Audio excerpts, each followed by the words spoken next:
Ayan, mga kababayan, nag-live po ako ngayong umaga,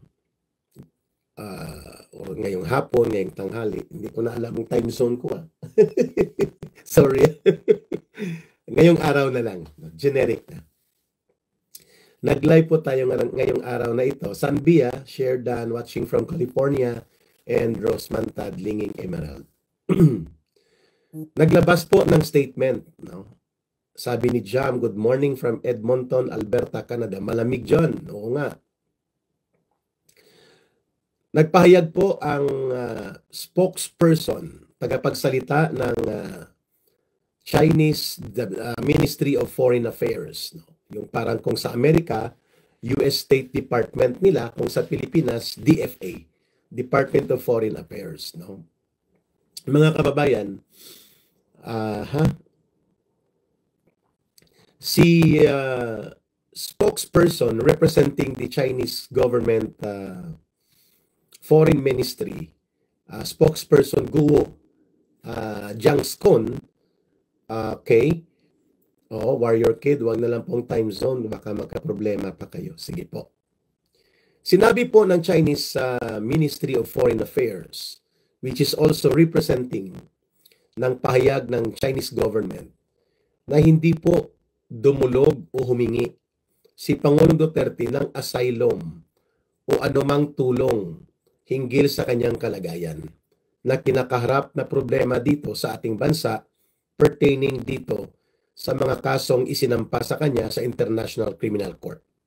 Malinaw po yan, and that is a very clear manifestation of rejection being made by the Chinese government authorities hinggil sa kumakalat na fake news na pinapakalat ng mga alipores ni Marcos at nila Romualdez, who are controlling the big-time corporate oligarchic-controlled media. Yung tinatawag nating mainstream media sa Pilipinas at pati sa abroad, no? That tinanggihan daw ng Chinese government at ng mga Chinese authorities ang naging balak ni Pangulong Duterte noon nung nasa Hong Kong sila na magkaroon ng political asylum o refugee protection from China. Hindi totoo. So ito ngayon, lumabas na ang katotohanan na ang tagapagpakalat ng fake news. At dapat yan po ang iniimbestigahan, dinidisiplina at binibigyan po ng tarampatang aksyon nitong tuwadcom at traidorcom sa Kongreso. Itong patawag nyo mga ABS-CBN, GMA, TV5, ang mga mainstream media na siyang totoong nagpapakalat ng distorted at isang orchestrated propaganda type na information campaign against kay Pangulong Duterte at doon sa mga sumusuporta sa kanya. Very clearly po, mga kababayan, nagpahayag ang Chinese government authorities, lalo na po itong kanilang Ministry on Foreign Affairs, dapat, tama Ma'am Amy, dapat ipatawag ito sila. Bakit nila ipinapakalat ang balita na tinanggihan po si Pangulong Duterte daw ng Chinese authorities at ng gobyerno ng China nang siya'y lumapit at dumulog para maghingi ng political asylum o refugee status protection. Malditata. Hindi totoo. So ito po ay magandang pagkakataon para maibulgar at maibunyag natin kung sino talaga ang orchestrator nitong mga fake news. Una, si Marcos ang pinakaunang fake news kasi hindi niya itinanggi na wala namang ganong balita, pinabayaan niya. No? Tapos tatawagin nila si Pangulong Duterte na factory of fake news, no, ng kanyang loko-loko at iwan ko bakit naging Chief Justice ito na na-appoint ni Pangulong Duterte, itong kanyang Executive Secretary na si Lucas Bersamin, no? Fake news manufacturer daw si Pangulong Duterte. Sila palang fake news dahil itinanggi at inilinaw sa isang pahayag ngayon ng Chinese authorities sa pamamagitan ng kanilang tagapagsalita sa Foreign Ministry Affairs ng China na hindi totoo na lumapit, dumulog o nakiusap si Pangulong Duterte na siya'y mabigyan po ng asylum and refugee protection sa bansang China. Hindi totoo. So ito'y official na. Ngayon, itong unang nagpakalat niyan ay ang pangalan niya ay Cristina Conte. Abogada po yan ng CPP, NPA, NDF at siya mismo ay member ng Communist Party of the Philippines.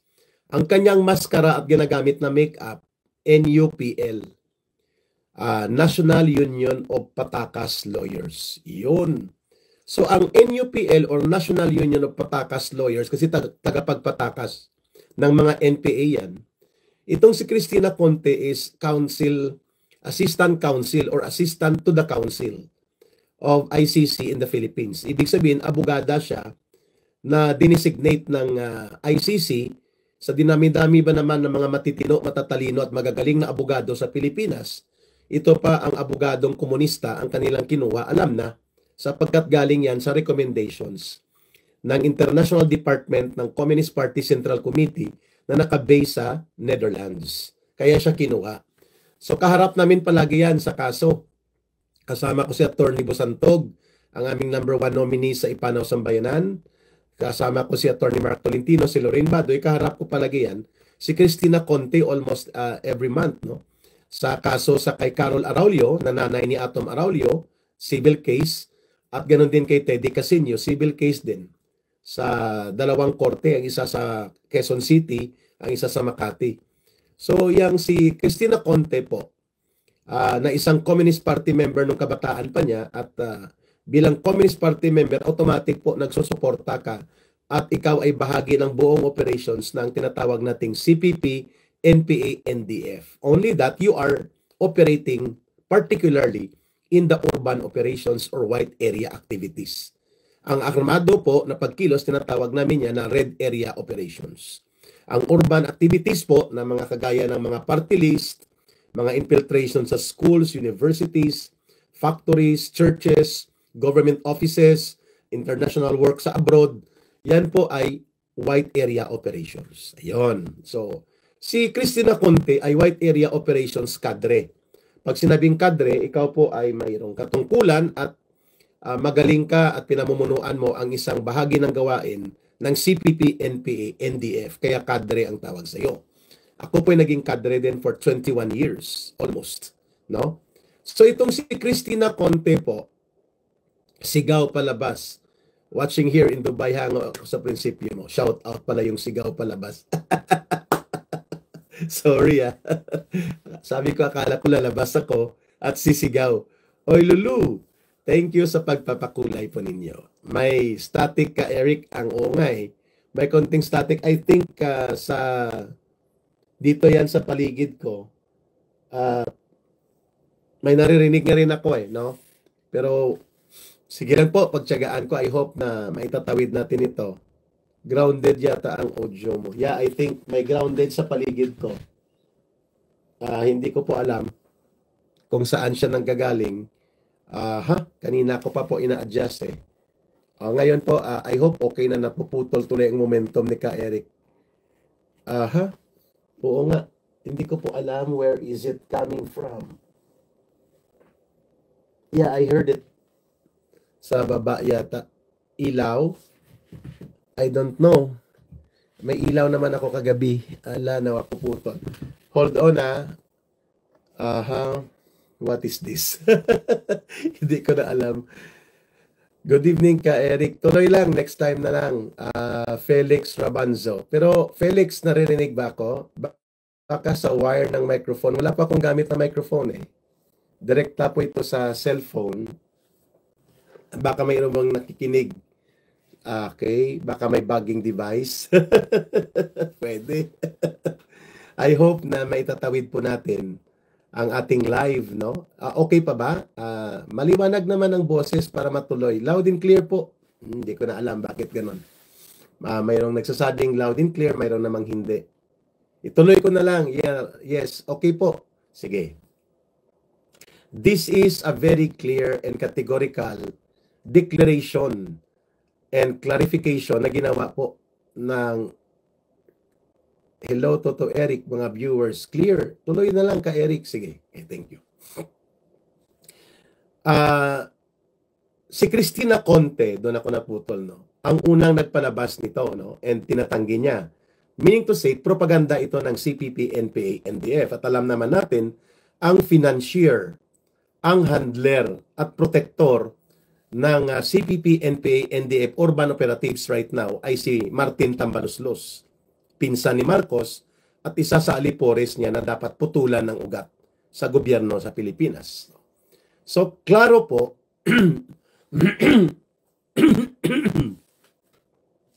klaro po na ito ay isang orchestrated propaganda. Ang masaklap po, pinatulan ito. Ang propaganda ng mga komunistang terorista para ipahiya at iugnay ng maliciously si Pangulong Duterte sa China government ay pakawala ng CPP, NPA, NDF. Naintindihan man namon. Sorry. I'm not okay actually, no? I am adjusting to the new climate and to the new environment, but I'm trying to make the most of the time that I am here, that I can still speak out and speak up for you. Kasi kung sa Pilipinas ako ngayon, hindi ko to magagawa, no? I will be located and I will be tracked down, no? Kasi palabas na ang arrest order na illegal ng House of Tambaluslos, no?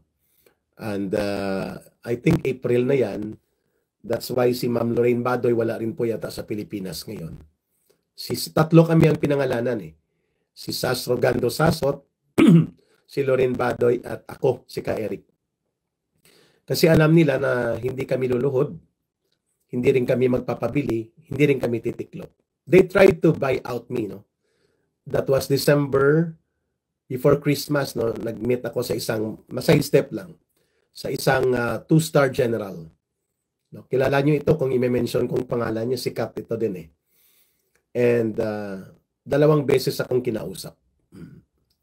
Diyan lang po sa likod ng Camp Aguinaldo, papuntang White Plains, mayroon po diyan Starbucks, no, sa may harap ng National Church of the Jesus Christ Day of Latter-day Saints, o yung tinatawag nating Mormon Church. Social yan na lugar dyan sa likod ng Camp Aguinaldo lang. Nang lumabas kami noon ni Lorraine Badoy, ako lang pinatawag. Isang colonel na magje-general na rin yata ang nagpatawag sa akin. I will not name names na. Inoferan pa ako, no? Sabi niya, pwede na ba ang 250,000 a month pesos? And then may signing bonus ka siguro niya, mga 1 million for you to start off a new life, no? Warrior Kid. So, kaibigan ko ito, no? Dahil I have also high regard for him, itong 2-star general, and even itong colonel. Mga aktibo pa po ito sa armed forces. They're active. Sabi niya, I'll tell Martin and si Speaker and Sandro to provide for the resources. So you will be speaking sa ganitong radio station, sa ganito, tapos i-develop mo, focus ka lang sa anti-communist attacks, anti-CPP, NPA, NDF, and then, okay na. You go on your life. Huwag mong hayaang lumubog ang sarili mo at ang pagkatao mo dyan sa kinakibuloy at kina Duterte. Exactly those words. No, not Torre. But I know Torre. Kilala ko yan si Torre. Colonel pa dati yan. Sinalo yan ni General Sermonia nang siya'y pinatalsik at pinalaya sa Samar. No? Naging persona non grata yan noon as provincial director sa Samar. Dahil sa kanyang pamumulitika at maruming laro sa politika, na involved siya doon sa mga magulo at maruming laro ng politika sa local politics sa Samar. So naging colonel yan, at nang ako po ay napunta bilang NTF LCAC resource person sa Central Luzon Regional Police Office under the time of then General Rodel Sermonia, nakita ko yan siya doon. Naging estudyante ko yan sa maraming pagkakataon on knowing the enemy and understanding the different modus operandi and tactics and operations of the CPP, NPA, NDF.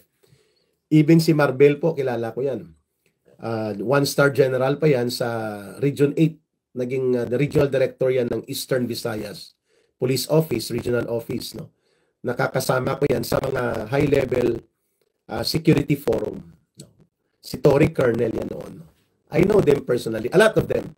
even sa AFP, because 4 na taon kalahati po ako na naging lecturer and subject matter expert under kay Pangulong Duterte sa grupo ng National Task Force to End Local Communist Armed Conflict. In fact, ako nga ang inaamin ko, isa sa mga kadre, na dating kadre na namuno sa pagsusulat, pagsasagawa ng research ng NTF-ELCAC, kung bakit nabuo po yan. Diniscuss ko na po yan, no? Bakling ba yan si Marbel Sir Eric? Hindi ganoon lang talaga siya, no? But hindi ko siya feel sa mga interaction ko. Noon nung 1-star general pa yan. Many of those na naging general ngayon, mga lieutenant colonel at colonel pa sila when I was with NTF-ELCAC, no? That was 2018 onwards hanggang 2022 nang umupo si Pangulong Marcos, wala na po kami. Okay. Yes, number 18 Sambayanan, Party List Ipanaw. So, itong general po na binabanggit ko, army po ito, army. At least may idea kayo. Parehas lang army and colonel, ganun din. They arranged a meeting for me, twice yon. And then diyan sa may Starbucks, no? Diyan sa may White Plains subdivision. Isa yan sa mga exclusive and high-end subdivision, malapit lang sa Campo Aguinaldo, sa Quezon City. So, ang napag-usapan namin, sabi niya, sayang ka, you have a very good talent. You can help a lot still the government, meaning gobyerno ni Marcos. Pagkatapos ko itong lumabas sa illegal na pagkakakulong ng mga abusado, ng mga tambaluslos congressman ni Martin Tambaluslos. No? Yung dinidinig ang SMNI daw fake news. No?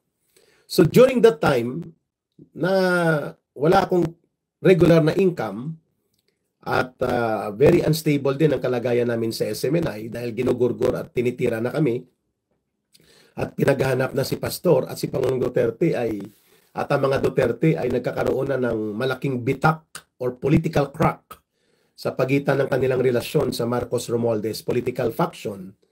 It would have been lucrative on my part, no, na tanggapin yung 250,000 pesos. That's around how much?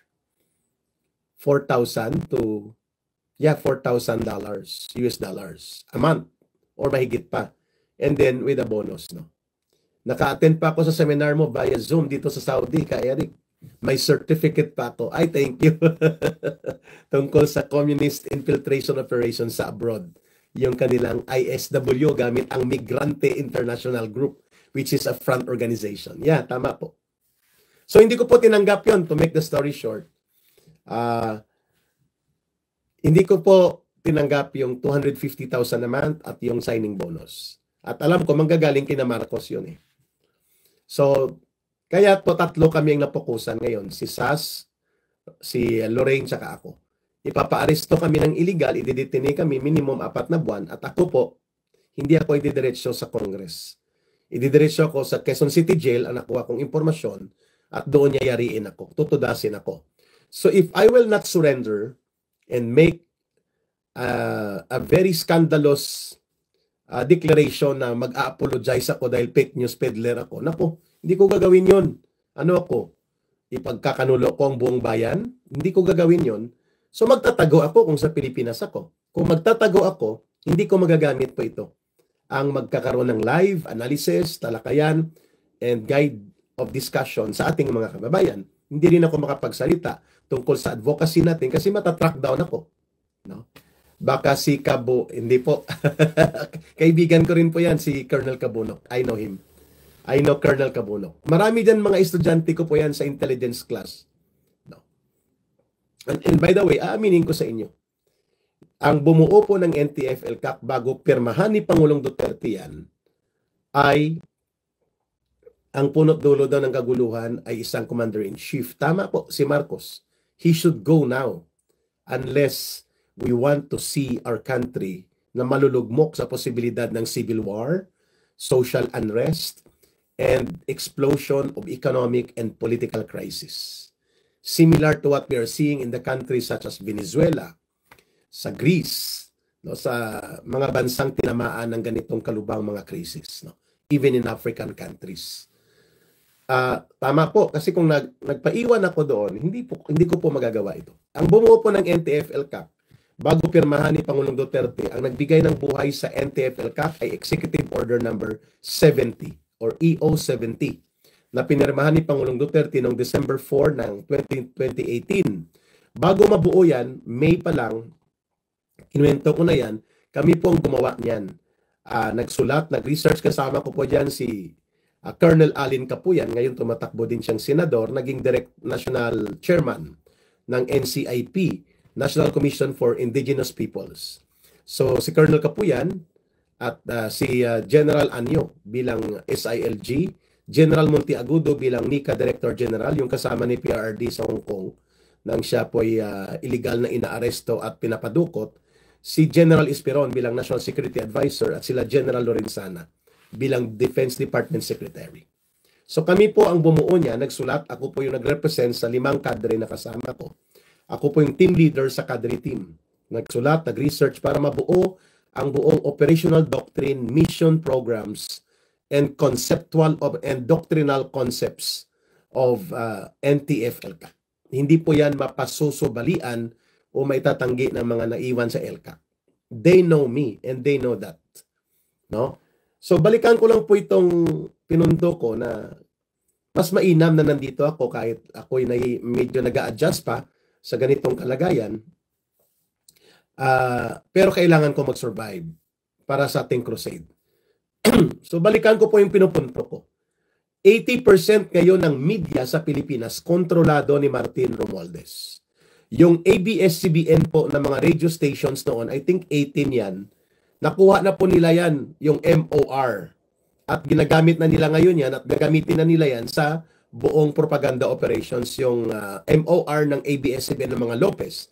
And then ang major controlling shares ng ABS-CBN, si Martin Romualdez na rin.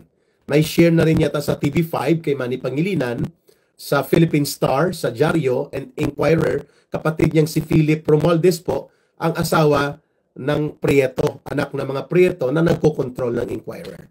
No? So makita natin, 80% ng malalaking media corporation and media outfit sa Pilipinas, kontrolado, hawak sa liig nila Martin Romualdez at nila Marcos. What would you expect? 'Di ba? What would you expect? Siyempre, ang propaganda nila tugmang-tugma din sa propaganda ng kanilang kaalyado na CPP, NPA, NDF. Kaya nang inilabas po ni viewers, Filipino voters, please add ka po yan. Opo. Naging partner ko po yan. Naging katuwang ko po yan sa pagbubuo ng NTF-ELCAC. Magaling po yan. Although controversial figure lang yan, si Alin Capuyan. No? Medyo pareho kami mga controversial figure na lumalabas ang pangalan yan sa Hilo Garce. During that time, nasa ISAP, MiG-21 yata siya, or siya ang ISAP, operational director ng ISAP sa operations. Colonel siya noon. Ako naman nasa NPA, National Operations Command Intelligence Unit, N2 NOC. National Intelligence of the NPA National Operations Command. Doon pa ako galing. Almost 10 years ako dyan. 10 years din and 11 years ako sa urban operations. No? So si Colonel Capuyan po na-involved din ang pangalan niyan sa Hilo Garci. Binili po namin yung mga recordings na yon bago sumambulat. Huwag ko nang i-detalye. So I know a lot of these people. No? Mga malalalim po ang pagmamahal niyan sa ilang bayan. Mga RAM din po yan. Lumusob yan sa Makati. Noong panahon ng 1989 coup d'etat, no? Kasama niya yan, sina Charlie Galvez, no? At iba pa mga RAM, sina Abby Poroganan, no? I know them. At si General Monteagudo sa Director General ng NICA. Okay? So, bakit po kumalat itong attempt ng CPP, NPA, NDF na ipamukha sa buong mundo that Pangulong Duterte was rejected by China in his attempt to seek political asylum or refugee protection, which is not true. Inilabas na ngayon ng Ministry of Chinese Foreign Affairs na hindi tama at totoo yun. Sapagkat yan po ay propaganda ng komunistang grupong CPP, NPA, NDF. So sinasabi nyo, nakakalito man yan kay Eric, if China is a communist country, communist-led country, why is the Communist Party of the Philippines attacking China in order to malign and connect Duterte with China? Hindi na po kinikilala ng Chinese Communist Party ang Communist Party of the Philippines simula noong 1976 nang mamatay si Chairman Mao Zedong. Si Chairman Mao Zedong po ang huling naging project ng Communist Party of the Philippines was 1972 to 1974. Yung MV Karagatan, no? Si kasamang Peter Mutok na naiwan dyan sa Pilipinas. Nakasama po yan nila Victor Corpus. Patay na si General Victor Corpus nang mag-NPA sila upang ipapasok ang ang arms landing, mga 3,000 plus na mga high-powered rifles from China. Thank you, Lourdes Bernasor. Mga 3,000 plus na mga reple, mga bala at mga kagamitang militar galing sa China, donation nila Mao Zedong na itatawid mula China papasok sa Isabela, sa Northern Luzon. Lumubog po yung barko at naabutan po yan na inkwentro yan. At mga 400 lang yata ang isalba nila at naipamigay. They walk, si Victor Corpus, naglakad yan sa Sierra Madre mula dyan sa Montalban, Rizal, na ngayon ay Rodriguez Rizal, malapit lang yan sa Metro Manila, for 27 days. Sa kabundukan ng Sierra Madre, papasok doon sa Isabela, sa may palanan yata yan. Isabela. Basta, or no, sa coastal area yan.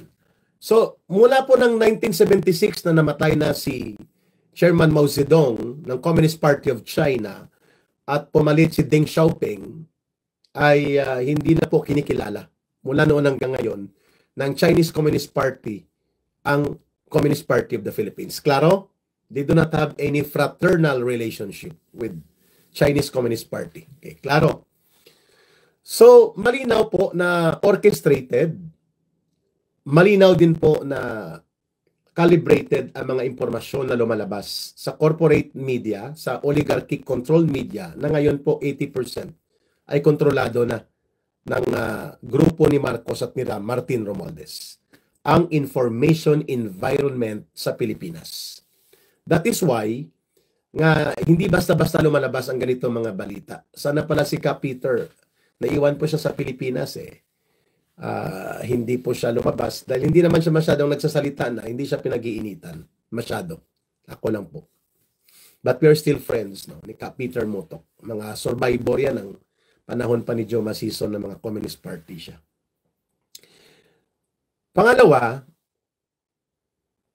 itong Communist Party of the Philippines din po ang nagpapakalat ng propaganda sa Europe at sa iba pang media, even sa Canada at Amerika, na si Pangulong Duterte ay mamamatay tao.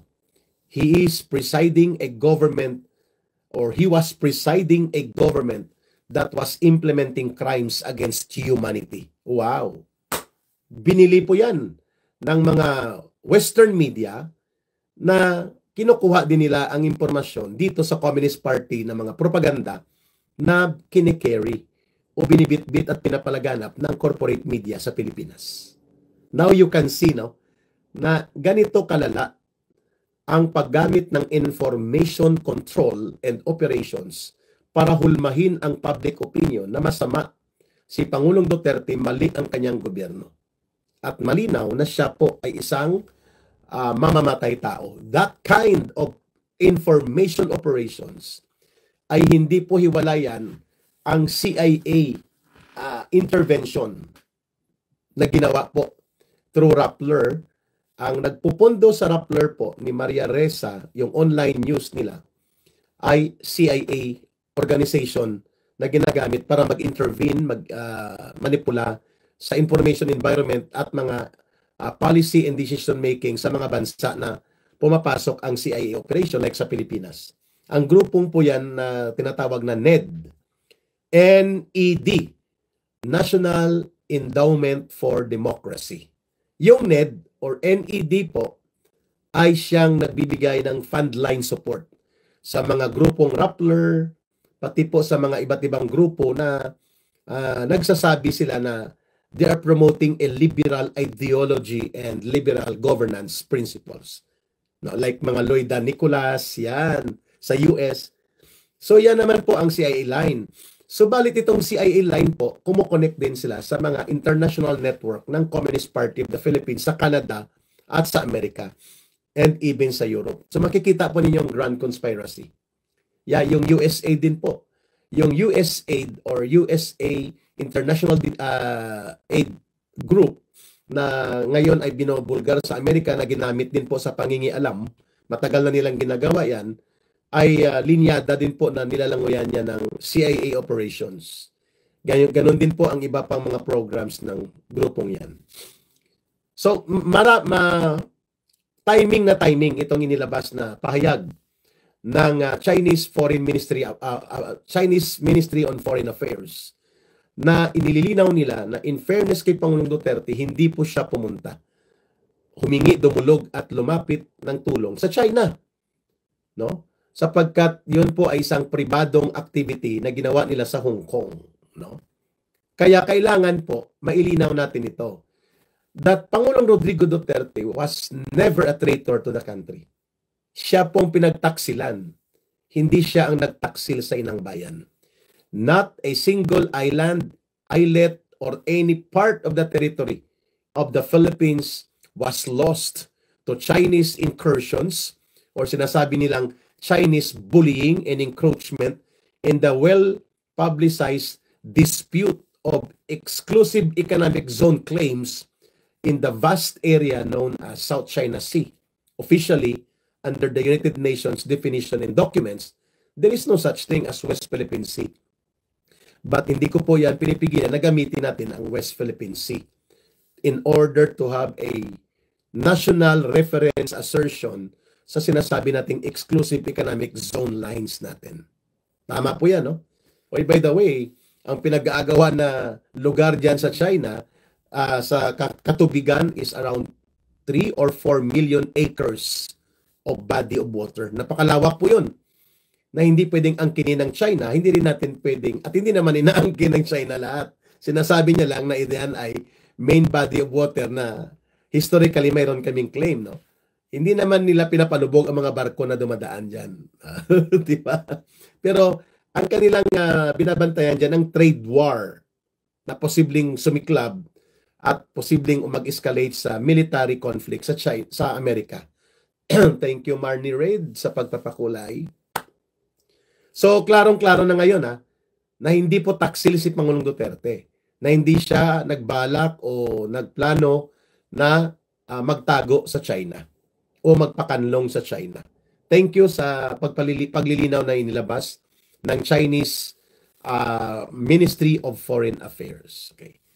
Ngayon, bakit ko tinatawag at sinasabi na ang fake news leader at hari ng fake news sa Pilipinas ay sila Marcos at Tambaloslos at ang kanya mga alipores? Number one, noong nag-State of the Nation address si Marcos, sinasabi niya, mayroon tayong 5,500 flood controls.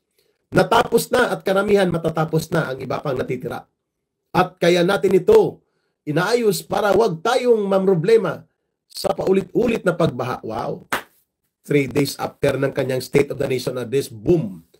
Bumira ang ulan, tinamaan ng habagat, lumakas ng todo-todo, lubog ang buong Metro Manila, malaking bahagi ng Central Luzon at Calabarzon area, Cavite, Laguna, Batangas, Rizal area.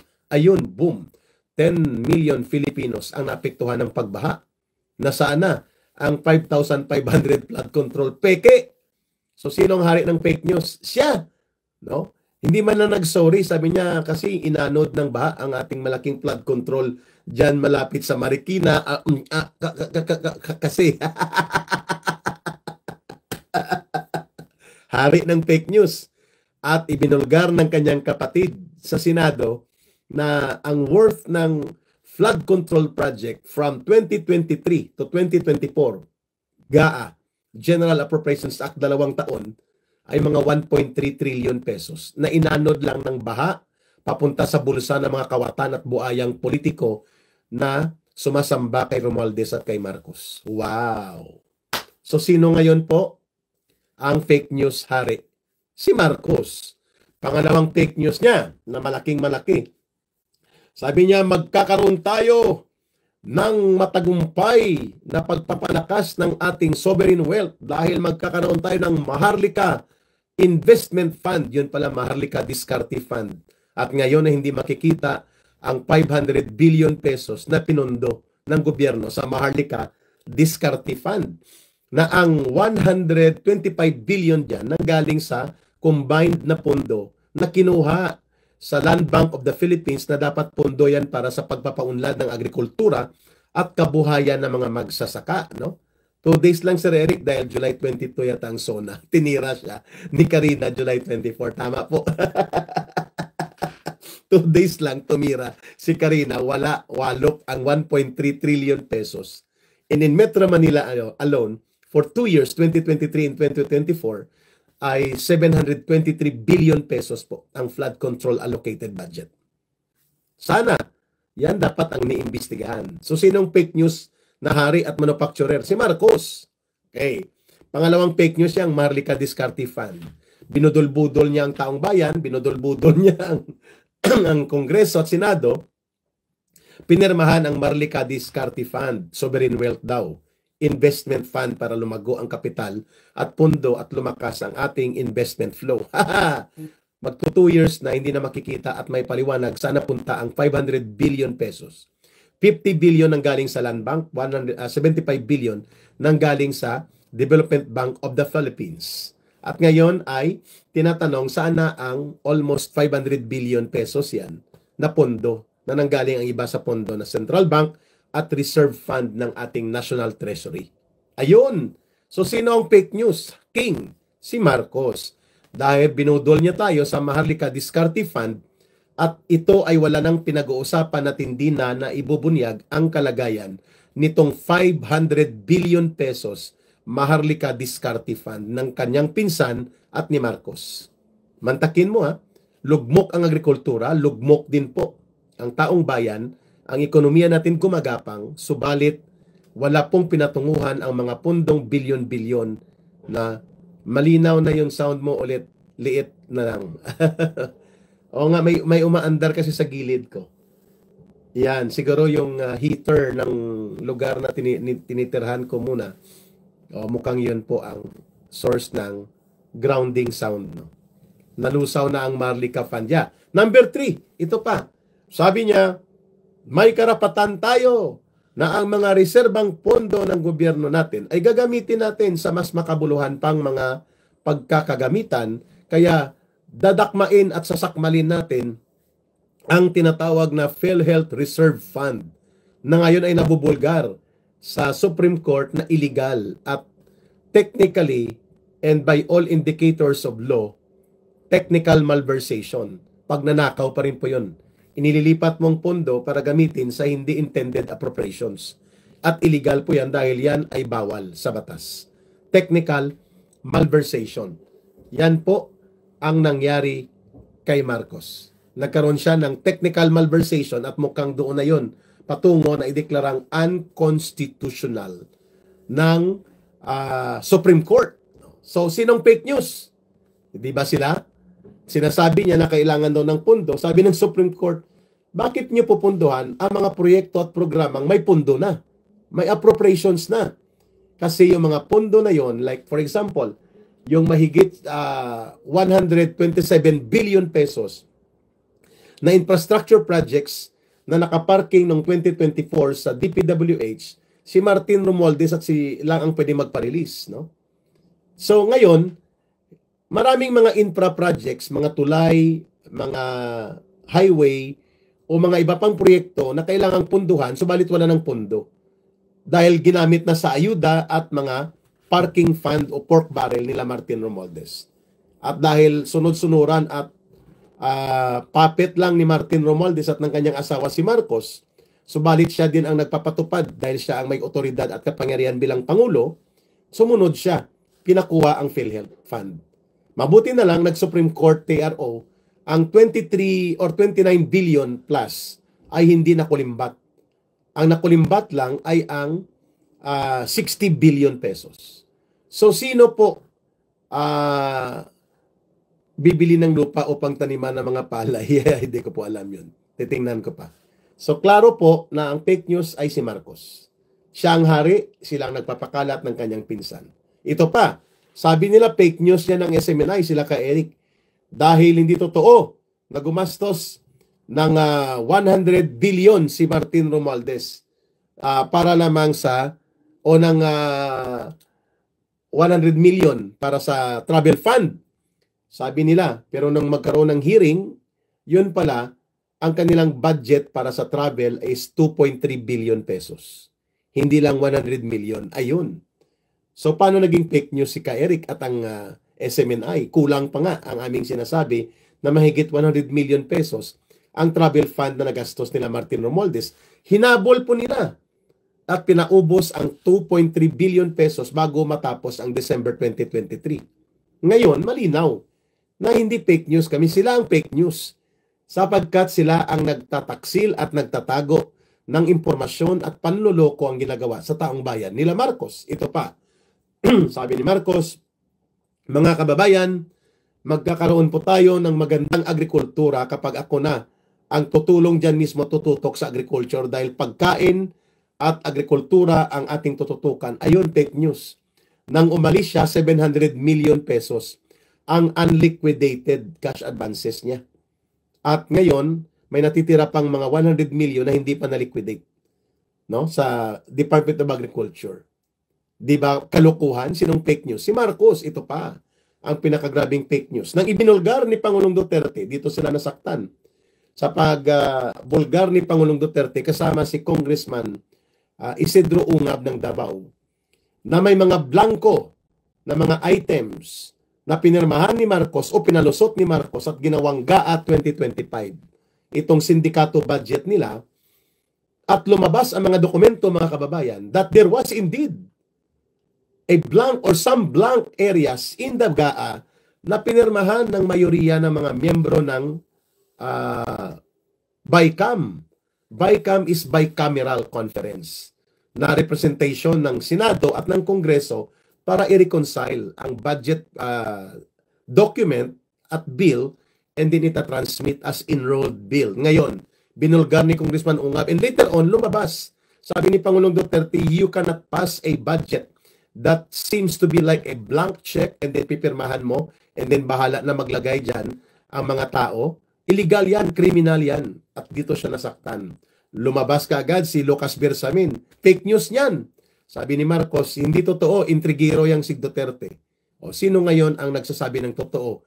Lumabas na sinabi ni Marcos, ni Amy, at ng marami pang mga miyembro ng Kongreso and even the most unfamiliar voice, si Raul Manuel ng CPP, NPA, NDF, Kabataan, NPA, Recruiter Party List, ang nagsabi na nga marami akong nakita mga blanco pero hindi ko alam na yun na pala ang enrolled bill. Ayun. At isasubmit na papuntang Malacanang. Wow!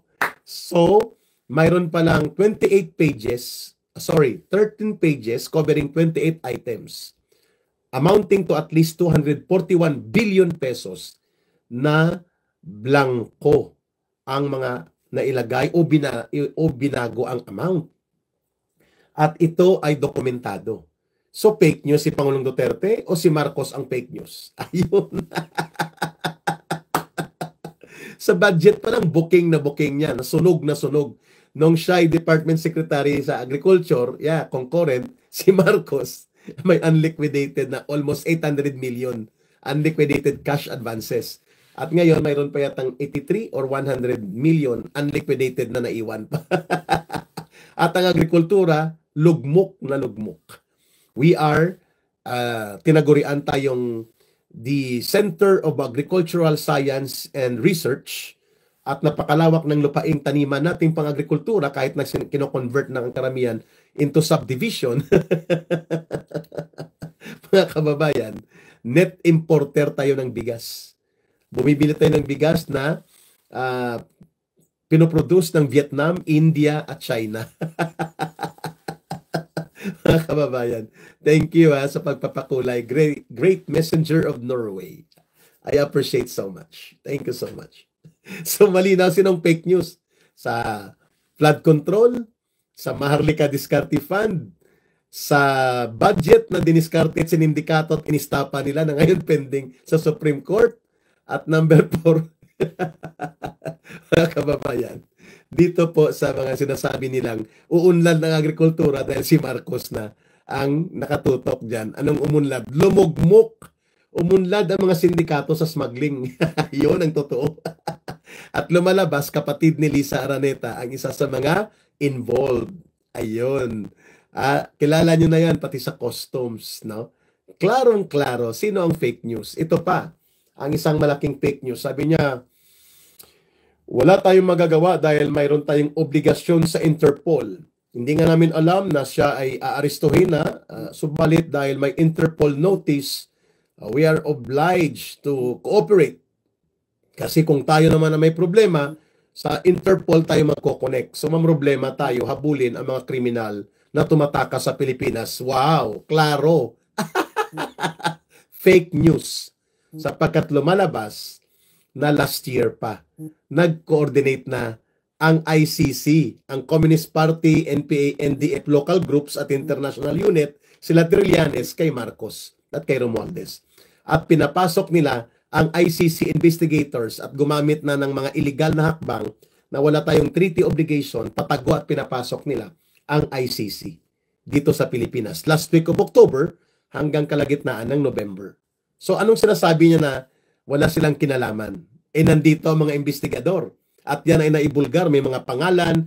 Inilabas din po yan ni Miss Maharlika sa kanyang mga pagla-live stream. So malinaw. Ito pa, wala palang intensyon ang ICC na arestuhin kaagad si Pangulong Duterte. They just sent out a diffusion letter. At ang Interpol hindi naman nagpadala ng diffusion letter. Nag-inform lang na mayroong diffusion notice from, hindi red notice kundi diffusion letter na mayroon ng ilalabas o inilabas na warrant of arrest or arrest order laban kay Pangulong Duterte, but hindi naman kailangang i-custody siya kaagad. It will take process and procedure. Nako, alam pala ito ni Marcos. Hindi totoong hindi niya alam. Kaya ang nag-arrange ng lahat ng ito, nagplano na ipadukot at illegal na ipatapon at itago at ikulong si Pangulong Duterte sa illegal na detention niya ngayon sa Europe, sa Netherlands, ay si Marcos. So sinong fake news? Si Marcos. Ang problema nila mga kababayan, nasa age of information tayo ngayon. Na hindi lahat ng mga fake news nila at propaganda operations ay pwedeng manatili lamang na ang mag-control ang mga oligarkiyang media na kontrolado ng kanyang pinsan at ni Marcos mismo at ng kanyang asawa ang mga media sa Pilipinas. Subalit mayroong social media ngayon na hindi nila makokontrol lahat. At isa ito sa dahilan kung bakit nila kami pinapatawag malditata. So hanggang ngayon wala pang nag-resign na lang po si Marcos bilang Secretary ng Agriculture, walang nagawa. Opo, ang nagawa niya palakasin ang mga sindikato at smuggler sa agrikultura. So sinong hari ng fake news? Si Marcos. Sinong kanyang prinsipe? Si Lucas Bersamin. Sinong kanyang prinsesa sa fake news nila? Si Claire Castro, ang kanyang butangera na tagapagtahol sa Malacanang. Sabi niya, kinokombat daw niya ang fake news. Ayan o, i-combat mo. Tuligsain mo at supalpalin mo ang iyong boss na si Marcos sa kanyang pagpapakalat ng mga fake news. Ito pa, sabi niya wala siyang kinalaman sa impeachment kay Sara Duterte doon sa House of Representatives. Pagkatapos ng pagpirmahan at ang kanyang anak ang unang-unang pumirma, itong si Sandro Charis Pimpinco Marcos, si Sandro Charis Marcos, kababayan. Sabi ni Marcos, nagpatawag ng media briefing sa Malacanang. Ay, wala tayong magagawa Kasi yan po ay constitutional duty ng Kongreso na aksyonan nila kapag may impeachment complaint. No? Mini-meeting niya na pala ang mga congressman kasama si Martin Romualdez upang tirahin si Sara Duterte. At sasabihin niya, noong December 2024, na nagbunsod na mag-rally ang Iglesia ni Cristo ng milyon-milyon nilang mga kasapian at sumama ang mga mamamayang Pilipino. Correction ka Eric, Attorney Claire Remulla. Si Charis Pimpinco Marcos. Sandro Charis Pimpinco Marcos. So mga kababayan, December sabi niya, Sara Duterte is just a storm in a teacup. Wow. Hanip sa speech, pang oratorical contest. Sara Duterte is just a storm in a teacup. Sabi niya maliit na bagay yan. Walang kwenta. She's just insignificant in the thick of things. Wow. Insignificant Pero nung December pala habang nagsasalita siya, tumitira na sila nila Martin Romualdez ng mga meetings para tirahin ang chapsuy at pansit canton na impeachment complaints nila at ipapalusot sa loob ng House, no? Parang waiting number 'yun eh. Oh, magkano sa'yo? Hindi naman talaga dumaan 'yun sa proper procedure, no? It was violative of due process. It was violative of the equal protection of law. It was violative of the constitutional doctrine na dapat hindi ginawa yon dahil may mga pending pang mga complaints, pinalusot ang isang waiting numbers game na pagpapapirma sa gaano at magkanong halaga. Alam nyo na, 150 million pesos na mga project daw. Sandro Charis Pimpingco Marcos. Kahit man lang sa sarkaso, makabawi tayo, no? Sa pagiging sarkastiko. So mga kababayan, sino po ang hari ng fake news? Sabi niya hindi niya ipapa-impeach at hindi niya papatanggal si Sara Duterte. Siyempre, siya pa lang sa likod lahat nito. Nadulas siya, no? Sabi niya, siyempre, ang anak ko pipirma dyan, si Sandro Charis Pimpingco Marcos, kasi mandate niya yan bilang congressman na dapat gawin niya ang kanyang duty. Wow, duty mo rin po, Marcos, na bumaba sa pwesto kapag ang bansa ay lugmok at hindi mo kayang pamunuan ang gobyerno, umalis ka. Sapagkat resignation is an option for you. That is also your duty. Kaya siya kumuha ng butangera, no? Na ang pangalan, si Claire Castro. Sabi ng isang viewer natin, Attorney Claire Remulla. Bakit? Mukhang may nalalaman kayo, ha? Kaano-ano ni Franz Castro? Si Claire Castro, hindi ko po na-check yan eh. I'll check out, baka pinsan. Pinsan sa linya ng pagkautak, no? Hindi po lahat na nagiging abogado matino ang pag-iisip kaagad. Tandaan po natin dyan. At hindi rin po lahat ng hindi nagiging abogado ay mangmang o bobo. No, like si Gadon, mahilig magsabi ng bobo. Yun pala siya ang bobo. Tinanggalan ng lisensya ng Korte Suprema dahil butangero din. Unethical, nag-violate siya sa Code of Professional Conduct and Responsibility ng mga abogado. So, sino ang bobo ngayon? Si Gadon. Mga kababayan, we're making out a laugh dito sa ating kalagayan, not because pinagtatawanan natin ang ating sitwasyon. Ridicule and sarcasm sometimes are the ways that we can lighten our moments of difficulties. Yung kailangan natin minsan magbiro sa seryosong kalagayan natin para pukawin po ang ating mga kababayan na huwag po tayong mawala ng pag-asa. So, mga kababayan, I hope malinaw po sa inyo, hindi nagtaksil si Pangulong Duterte sa inang bayan. Siya ang pinagtaksilan. At ang iskandalusong pagtataksil na ito at ang iskandalusong pagbebenta ng kasariling mamamayan at ang pagtapak at pagbenta ng soberanya ng ating bansa, walang kahiyang ginawa yan ni Marcos at ng kanyang mga alipores. And they should be held criminally accountable for their actions. Wala na po tayong oras, mga kababayan, si Gabon, si Gabon, ang male version ng butangerang Claire Castro sa Malacanang. Bakit kaya nag-resign? Sino nag-resign? Di ko po alam. So, mga kababayan, dito na lang po muna tayo. Oy, may malaking pagtitipon sa March 28 and March 29. Global Pinoy Solidarity for People Power. Ayun. Upang ipakita po ang pagmamahal ng mamamayang Pilipino para po sa ating nag-iisang rockstar president na naging pangulong tama at totoo ang pagmamahal sa bansang Pilipinas, si Pangulong Rodrigo Duterte. At sana po magkita-kita tayo sa mga venue na ito at huwag po mawala.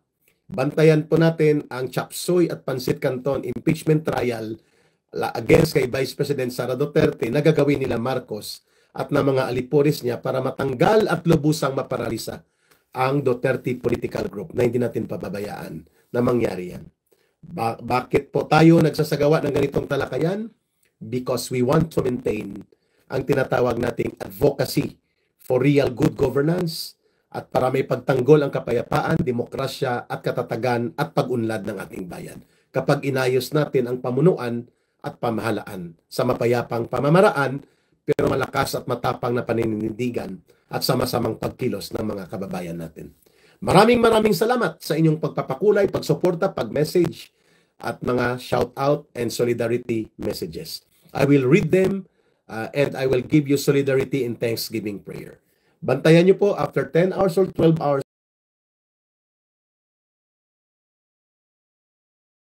another live stream from Ka Eric.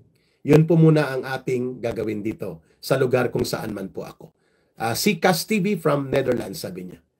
Mahalin natin ang bansang Pilipinas, walang ibang magmamahal nito, kundi tayo ring mga Pilipino. Mabuhay po kayo. Maraming salamat. God bless the Philippines and God bless you also. And may Allah will also be with you doon sa mga Muslim brothers and sisters. Bye for now. Mabuhay at maraming salamat.